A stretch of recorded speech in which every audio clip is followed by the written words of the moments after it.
I'm Executive Chef Billy Oliva for Delmonico's Restaurant Group.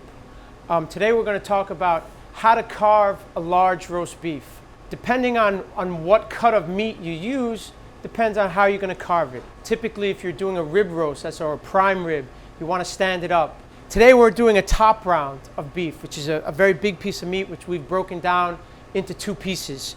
One of the most important things, and you'll see here on a raw piece, it's a little bit easier, is when you carve any type of meat, you always want to carve against the grain. You never want to go with the grain. When you carve with the grain, you're going to have a chewy piece of meat that doesn't seem like you're ever going to go anywhere. So the most important thing is carve against the grain. And if you take a look at this piece here, this top round, you can see these lines that run back and forth on the meat. That's the grain of the meat. So after this is cooked, we're going to want to carve across it. Very simple procedure. So now let's go ahead and get this in the oven and get it cooked so we can cut it up later. So here we have our top round. It's been seasoned, salt and pepper, rubbed with a little bit of oil.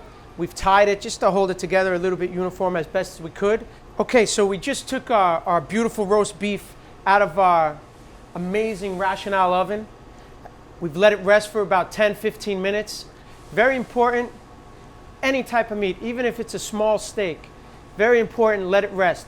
Let those juices come back into the middle. Let the steak relax before you cut it. If you cut it right out of the oven, all those juices are going to run out onto the table and you're going to lose all that flavor, all that moisture, and that's not what you want to happen. You can still see the grain of the meat going in this direction. So we're going to cut across that.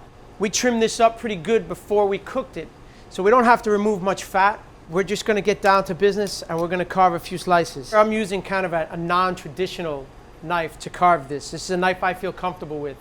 The two important keys when you're using a knife. One, you want to feel comfortable with the knife. Two, it has to be sharp. If you have an electric knife at home, go ahead, use that. Just what you feel comfortable with. So we've cut a few slices off already. We've gotten kind of to the center. And now, just going to cut as thin as we can down the center. Try and get a nice full slice. You want to let the knife do the work. Don't want to force it. Take one more slice. If you're hungry, and I'm hungry, do one more slice. Here we have our sliced roast beef. Hope you guys are hungry. I know I am. That should be enough for me. Let's go ahead and plate this up now. I like my slices kind of nice and thick. Here, we're just going to lay that here. We have some grilled asparagus that we're going to serve with this today that we grilled off earlier and just kind of reheated them up.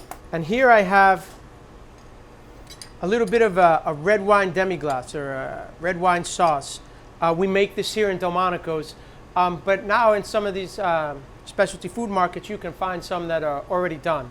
I'm going to put a little bit of our red wine sauce on our meat. And here we have some very thinly sliced red onion that we've lightly deep fried. Now we're going to garnish that with some crispy fried onions. Kind of right in the middle there. I'm Executive Chef Billy Oliva for the Delmonico's Restaurant Group, and that's how you carve a large roast beef.